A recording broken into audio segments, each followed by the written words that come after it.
واسه تو میزنه کم کم دارم دیوونه میشم.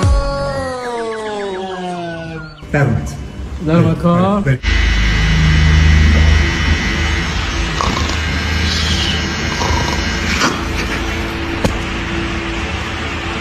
الو داداش، دنبال خانومت میگشتی با دوست پسرش اومده مستر فود دارن صحبت مونن.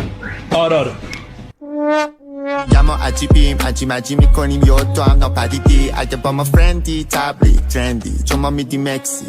بگو کی قایده مثل ما این شکلی.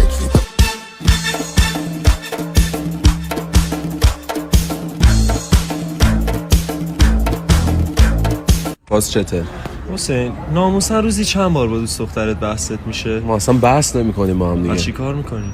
اون به من میگه خفه شو، منم خفه میشم. اگه تایلند رو تو دست راستم و نیویورک رو تو دست چپم قرار بدن، من بازم کرج رو انتخاب میکنم.